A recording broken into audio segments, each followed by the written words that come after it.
یہ نفس جو ہے سب کا باپ ہے، اسی نے ابلیس کو مروایا.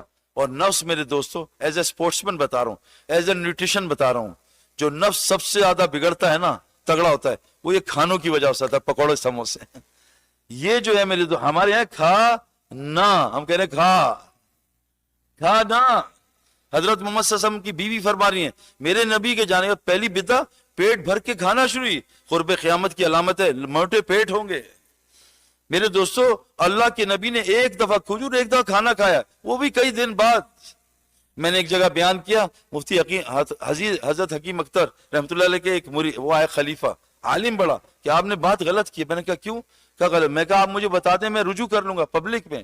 حضور صلی اللہ علیہ وسلم نے 2 سالن جمع نہیں کیے ہیں، سبزی جمع کیے، سالن نہیں. مجھے مہینے بعد فون آیا آپ کی بات. میں نے کہا میں نے عربوں سے پوچھا ہے، میں نے بڑے بڑے مشائخ سے پوچھا ہے، سائنس کہہ رہی ہے دن میں 1 دفعہ کھانا کھاؤ. سائنس کہہ رہی ہے ہارٹ اٹیک، یہ کینسر، یہ کھانے کی وجہ ہے. ہمارا جنید جمشید رحمۃ اللہ علیہ، اللہ اس کو جنت فردوس میں ڈالے، 8 کھانے کھا جاتا تھا وہ دن میں. تو زندگی اتنی سی کر لی. میں ابھی ایک بوڑھے سے ملا، کیونکہ اس کو بیماری تھی، اس کی الٹی ہو جاتی تھی، اس کو بھوک لگ جاتی تھی، لیکن 50 سال میں اپنا رزق پورا کر گیا. ایک ابھی میں رائیونڈ میں تھا اجتماع میں، 94 سال کا بوڑھا، 94 سال. اس نے میرے سامنے سردی میں 3 گھنٹے کی تہجد پڑھی. میں اس کے پاس گیا، میں کہا حضرت کیا حال ہے؟ وہ کسی نے میرا تعارف کرا دیا. میں کہا بات سن، اگر دعوت کا کام کرنا نا، کھانے پہ بریک لگا دے، اللہ چلو لمبی زندگی دے گا. میں نے زندگی میں کبھی 2 دفعہ کھانا نہیں کھایا، اور میں نے زندگی میں کبھی 2 سالن جمع نہیں کیے، اور میں نے زندگی میں کبھی ریسٹورنٹ میں کھانا نہیں کھایا. تجھے اگر یہ 3 چیزیں کر لے، اللہ تجھ سے کام لے گا، تیرے دل کو نورانی کرے گا.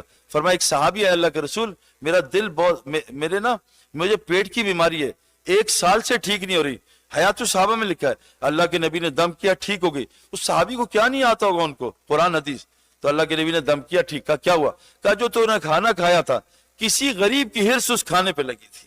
سے ہمارے واسع منظور صاحب رحمۃ اللہ فرماتے تھے جو ریسٹورنٹ کے کھانے کھاتا اس کا دل کبھی نورانی نہیں ہوگا، اس کو کبھی اللہ سے باتیں کرنے مزہ نہیں آئے گا، اس کے نماز میں کبھی دل، اس کی تلاوت میں ہاں اوپر سے چلے گا، اس کا دل کبھی نورانی نہیں ہوگا. میرے دوستو اللہ کے بعد نفس جو تگڑا ہوتا ہے وہ کھانے کی وجہ سے ہوتا ہے. اللہ حضرت عمر رضی اللہ عنہ، آپ کا بیٹا آپ کے لیے سالن بنایا، آپ نے غصے سے ہٹا دیا.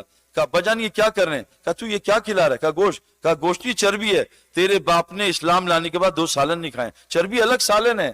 اللہ کے نبی صلی اللہ علیہ وسلم نے کہا سرکہ الگ سالن ہے. میرے دوستو ایز اے اسپورٹس سے مجھے لوگ کہتے ہیں کہ جی آپ فٹ کیسے ہیں؟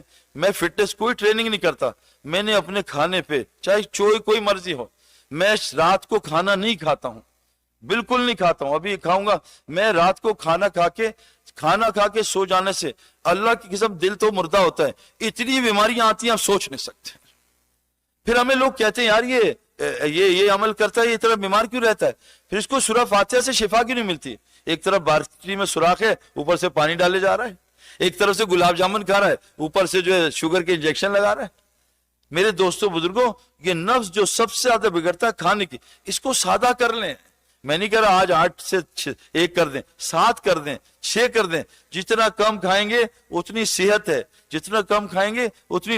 اور میرے دوستو اس نفس کو کھانے سے تھوڑا بچائیں. اگر آپ نے کھانے سے بچا لیا انشاءاللہ تعالی یہ نفس آپ کا قابو میں آ جائے گا، ورنہ یہ گھوڑا بن جائے گا جو بغیر لگام کے ہمیں جو ہے آخرت میں نقصان پہنچا دیں گے. یہ میرے دوستو یہ اپنے اندر بھی لانی ہے چیزیں، اور ساری انسانیت کو اس چیز کو بتانا ہے. کیوں؟